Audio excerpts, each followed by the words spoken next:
Hello Year 12 and 13 students. This is a video on the Critical Anthology by AQA, designed to help you with your non-exam assessment or your coursework.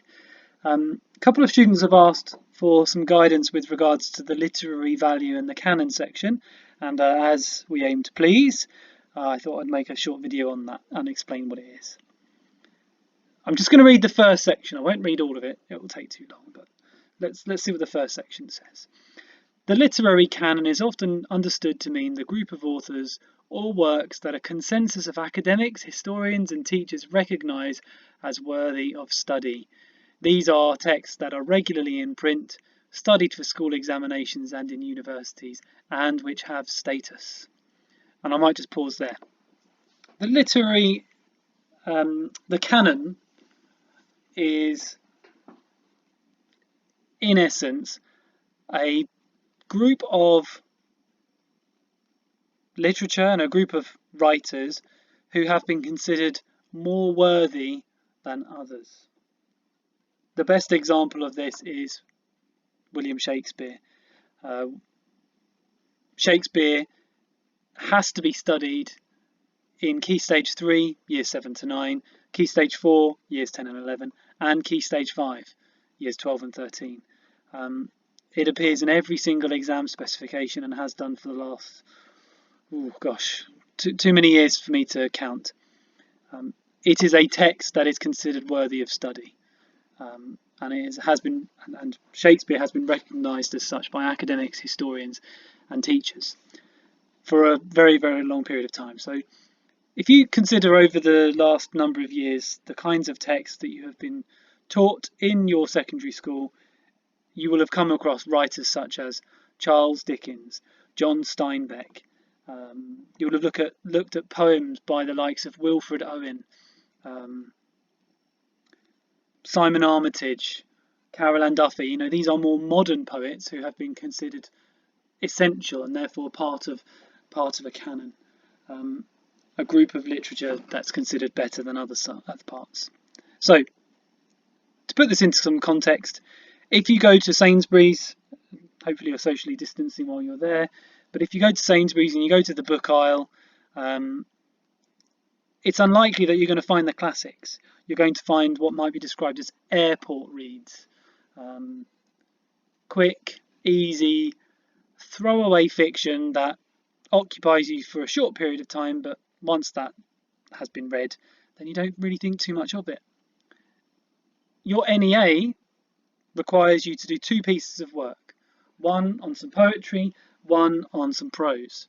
And in our school we teach you the poetry, and depending on who your teacher is, we tend to pick a poet who is already considered to be part of the canon, whether that be Percy Shelley from the sort of Romantic period, the early 19th century, or Philip Larkin from the middle part of the 20th century. These are poets who have already been considered to be a part of the canon. They are studied, they have appeared in exams, and so on and so forth. For your prose, we ask you to make the choice, and if you were to look at a piece of prose in relation to the canon, you'd essentially be considering, is it any good or not? So, let's say you pick a text, and I'm just going to sort of talk you through the process here of what you might do. Best-selling books, 2019, 2020, whatever it is, and you go through and you think, right, I've heard of that John Grisham guy, and I'm going to read his novel, The Guardians. And essentially my question could be something as simple as, does this book belong in the literary canon? Is it any good or not? Now, if we take that a bit further, and we could do that for any modern book that you like, if we take that a bit further, it then comes down to these words here. So, does it provide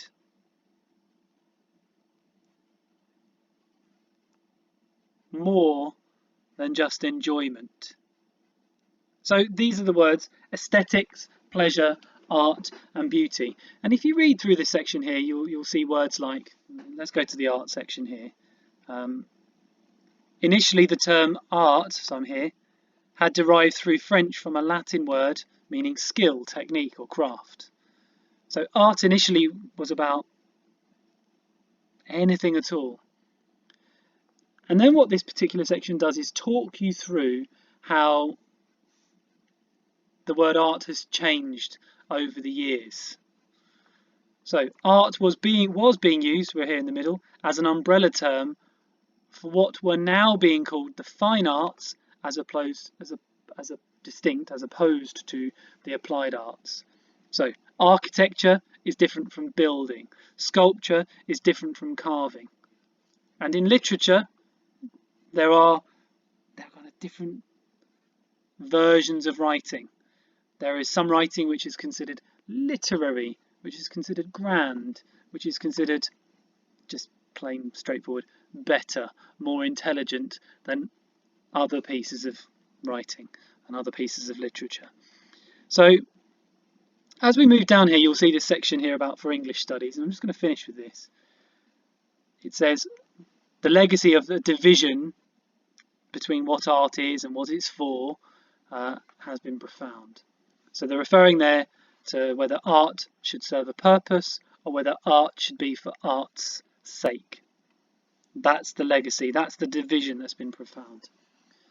So many traditional English literature courses still concentrate substantially on just one side of the divide, on a canon of literature treated as high art, poems, plays and novels revered as classics, as distinct from popular writing and mass media production in general.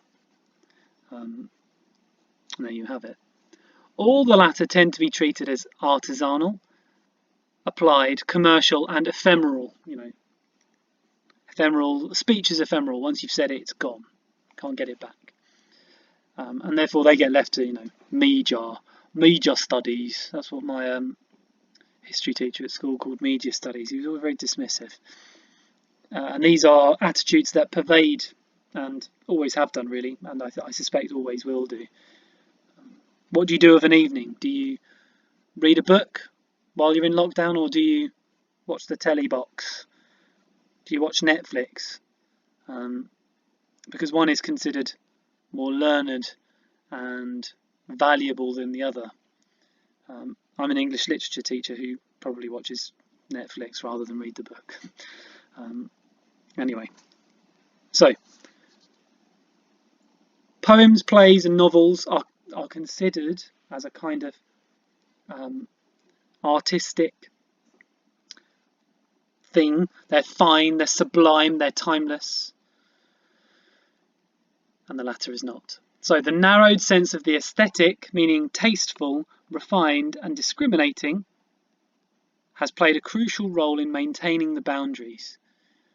So has a willingness to play down the fact that many works currently canonised as timeless classics, such as Shakespeare and Dickens, were once highly popular and commercial and designedly ephemeral in their own day. So one of my favourite sort of tasks is something like this.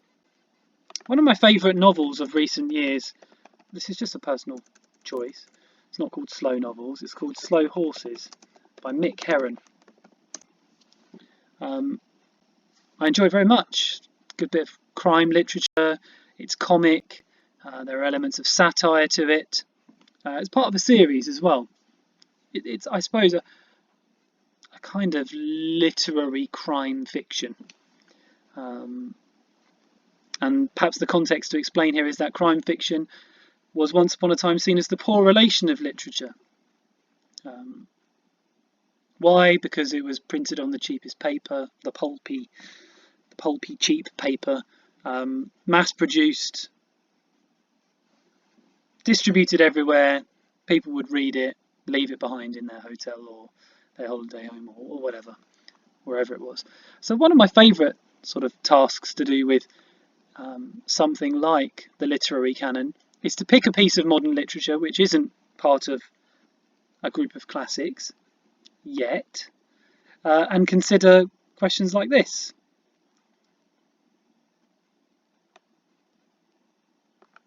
In relation to Slow Horses by Mick Herron, to what extent can the text be considered tasteful, refined, and discriminating? And there you have yourself a really quite effective and straightforward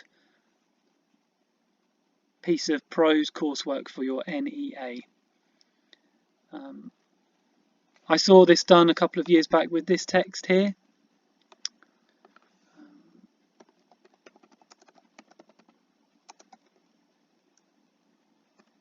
I'm typing in an abbreviated version there, but it was Julian Barnes' A History of the World in 10.5 chapters.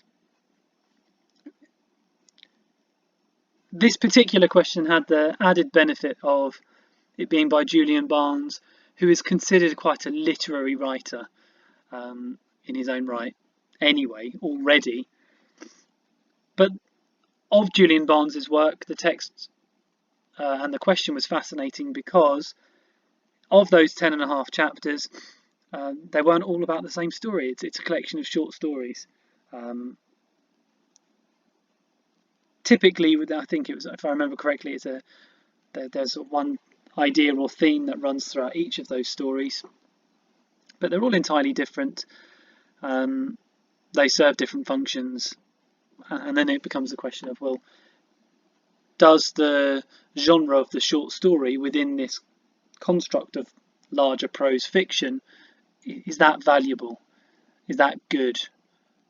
Is it good enough? Should we study it? Is it special? Is it high art? And in more recent years, we've had a student do a question on the relation of high art. And if you look through the section here, you will see, if I can find the right place, I can't, but you'll be able to sort of pick your own question with regards to this. So if you've read a text in recent years that you just enjoyed very much, and you think there's a case to be made that it is aesthetically pleasing, that it is beautiful, that it deserves study, and if you move down you can see there are more sections, that you would judge it to be special, better, according to the characteristics outlined here, such as complexity, aesthetic unity, literary language, subject matter, and canonical status. If you think it applies, then fantastic. So that's for the prose piece of coursework. And if you were looking at the canon with regards to Philip Larkin, this section here is really, really useful because with regards to Larkin, it raises the question, is his work complex enough? Or does talking about some people getting married while you're on a train not really match up?